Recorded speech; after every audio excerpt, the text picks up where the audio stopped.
دانشگاه شهر وحدت سنگوف محمد تاواروویچ ساکن دهه نوآباد جماعت دهات به نام کریم اسماعیلوف را بر اساس ماده 307 الوه 3 قسم دوم کودکس جنایتی تاجیکستان در تشکیل فعالیت سازمان افراطی گناهکار شناخت و به 6 سال زندان نظامش پرزور محکوم کرد. تفتیشات میگوید محمد سنگوف با وجود آنکه بر اساس قانون عفو از جوابگری آزاد کرده شده بود، برابر آزاد شدن از نو به تبلیغ عقیده های رویه دینی در تاجیکستان ممنوع سلفیه دست زده است. نظر خود محکوم شده و یا ادوکات یا نزدیکان او دسترس نیست، ولی مرکز مطبوعات دادستانی کل تاجیکستان روز 16 ایون سال 2022 در شرح این پرونده گفت محمد سنگوف قبلا برای عین کردار یعنی تبلیغ سلفیه بر اساس الوه 3 ماده 307 از سنه 27 آگوست سال 2019 تا ینوار سال 2020 بیش از 4 ماه در حبس پیشکی قرار داشته. بر اساس قانون جمهوری تاجیکستان درباره عفو از 25 اکتبر سال 2019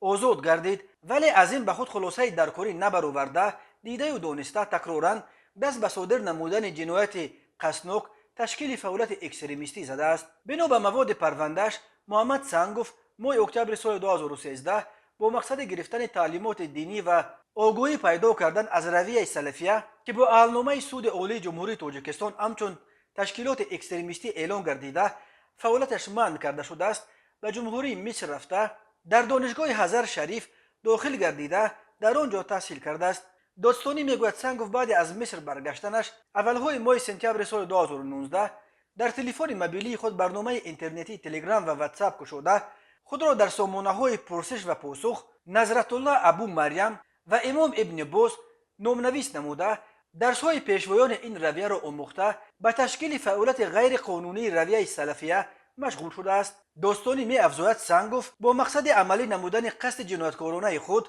در سامانه‌های مذکور مواد و ویدیو رولک‌های امام ابن باز، شیخ الاسلام ابن تیمیه، شیخ البانی که نام بردگان پیشوایان اعضای رویه سلفیه می باشند مطالعه نموده آنها را جانبداری کرده دیده و دانسته که نام بردگان پیشوایان اعضای رویه سلفیه می باشند با مقصد مساعدت کردن به فعالیت‌های آنها قصداً سراغه سامانه‌های مذکور را به برادرش سنگوف و رفیقانش با نام عبدالرحیم، عبدالحکیم، رسلان، مصطفی که نام بردگان ساکنان جمهوری باشکردستان و روسیه اند فرستاده است. ولی این دعوا بحث برانگیز می نماید چون که اگر سنگوف از 27 آگوست سال 2019 تا ینوار سال 2020 در حبس باشد چگونه توانسته است در بازداشتگاه تلفن و اینترنت داشته باشد و با مرکز سلفیه رابطه برقرار کند؟ در هر صورت دادستانی وحدت به ضد سنگوف پرونده نو گشوده است و او را نهایت به 6 سال زندان محکوم کردند. فعالیت رویه دینی سلفیه در تاجیکستان از سال 2009 منع گردیده و در پی این دهها نفر از رهبران